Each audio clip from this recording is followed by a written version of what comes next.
చెప్పాలన్న దాని గురించి 30 days policy అంటే ఏ రాజకీయ నాయకుడైనా కానీ ఎవరైనా పాలించే వాళ్ళు కానీ 30 రోజులు కేసు ప్రూవ్ అయ్యి 30 రోజులు ఎవరైతే జైల్లో ఉంటారో వాళ్ళకి ఆ పదవి నుంచి తొలగించడం జరుగుతుందని చెప్పేసి చాలామంది అన్నారన్న. దీని గురించి బీజేపీ వాళ్ళు చాలా పెద్ద కసరత్తు చేశారు ఈ మధ్య. అంటే ఈ బిల్ పాస్ చేసి లోక్సభ నుంచి మళ్ళీ రాజ్యసభ పాస్ చేసి ఆమోద ముద్ర పొందాలని చెప్పేసి. కాకపోతే అన్న ఇది ఒక మంచి పాలసీ అన్న చెప్పాలంటే. ఎందుకంటే ఒక మనిషి రాజకీయం చేయాలని ఉంటుంది, కాకపోతే ఆ మనిషికి చాలా కేసులు ఉంటాయి, వాళ్ళ మీద చాలా ఉంటాయి. కానీ అలాంటివి ఉన్నప్పుడు రాజకీయం చేస్తే అతనికి ఏం తెలుస్తుందన్న అంటే చాలామంది అంటుంటారు కదన్న, ఒక క్రిమినల్ మనల్ని ఎలా పరిపాలిస్తాడు, ఒక జైలుకి వెళ్ళిన వ్యక్తి మనం ఎలా పరిపాలిస్తాడు అని చెప్పేసి మనుషుల్లో చాలా మైండ్లో ఉంటుంది. అలాంటి వ్యక్తులు పరిపాలించారు ఎవరు మాత్రం అనుకుంటారన్న. ఇప్పుడు పిచ్చోడి చేతికి ఎవరైనా రాయిస్తారు ఇవ్వరు కదా. అలా అని చెప్పేసి ఒక క్రిమినల్ కేసులు ఉన్న రాజకీయ నాయకుడు రాజ్యాన్ని వెళ్తా అంటే ఎవరు ఒప్పుకుంటారన్న, ఎవరు ఒప్పుకోరు. కానీ ఇది ఎలా ఉంటుందంటే అన్న, ఇది కేవలం రాజకీయ నాయకులు వారి యొక్క స్వార్థం కోసం అని చెప్పేసి ఒక టార్గెట్ అంటే ఒక అవగాహన అన్న. ఎలా అంటే ఈ 30 డేస్ పాలసీ అని చెప్పేసి ఎవరైతే అంటున్నారో ఆ 30 డేస్ ప్రూవ్ అయిన తర్వాత వాళ్ళు జైలు వెళ్ళిన తర్వాత వాళ్ళ పదవి అనేది పోతుంది. ఫర్ ఎగ్జాంపుల్ ఇప్పుడు 2 పార్టీస్ ఉన్నాయన్న, మీది ఒక పార్టీ నాది ఒక పార్టీ. ఇప్పుడు నేను ఆ పాలసీ ఇప్పుడు అధికారం నేను ఆ పాలసీ తెచ్చాను అనుకుంటున్నా. మిగతా మీ దగ్గర ఉన్న నాయకులందరూ ఎవరైతే కేసు ఉంటే వాళ్ళందరూ ఇక్కడ వచ్చేస్తారు. దీనివల్ల ప్రతిపక్షాలు కూడా భయపడతాయి. ఎందుకు మా దగ్గర వెనకాల ఉన్న అంటే దేశంలో రాజకీయాలు ఎలా ఉంటాయన్న, ఈ పార్టీలో ఉంటే ఆ పార్టీ చంపుతారు, ఆ పార్టీ ఉన్న వాళ్ళు ఈ పార్టీ చంపుతారు. అంటే ఎవరైతే అధికారం ఉందో వాళ్ళకి చంపుతారు. ఈ పార్టీ తీసుకొచ్చేది అధికారం ఉన్న వాళ్ళు తెస్తారు.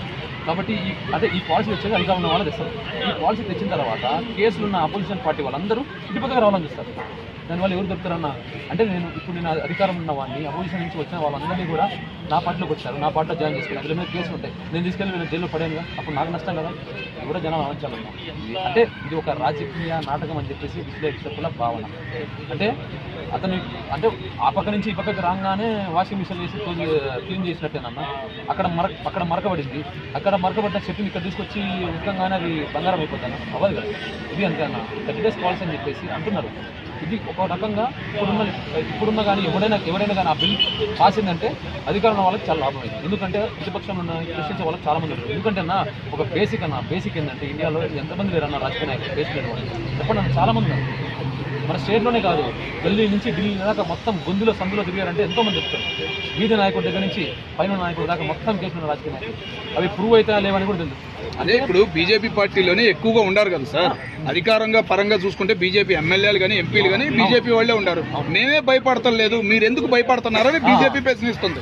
అన్న కరెక్ట్ క్వశ్చన్ అడిగారు. ఏమంటున్నారంటే ఏమంటారంటే బీజేపీ వాళ్ళు చాలా మంది ఉన్నారు కదా, మేమే భయపడలేదు, కాంగ్రెస్ వాళ్ళు ఎందుకు భయపడుతున్నారు అని చెప్పేసి. ఇక్కడ కాంగ్రెస్ భయం అంటే కాంగ్రెస్ అని కాదు, ఇప్పుడు అపోజిషన్లో పార్టీ వాళ్ళ భయం ఏంటంటే వీళ్ళు ఆ బిల్లు తెచ్చారంటే నా వెనకాల ఉన్న నాయకులు కేసులకు భయపడి ఎంతమంది ఆ పార్టీ పోయి ఆ కేసుని మాఫీ చేసుకుంటారని భయపడతారన్న.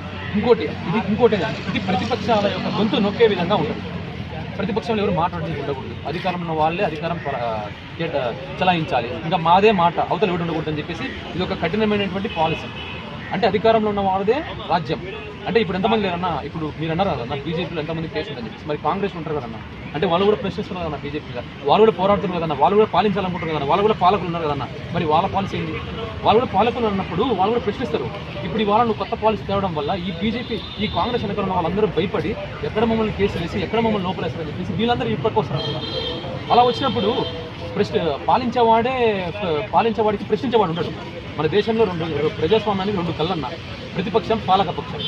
పాలకపక్షం ఒక్కటే ఉంటుంది, ప్రతిపక్షం ఏదన్నా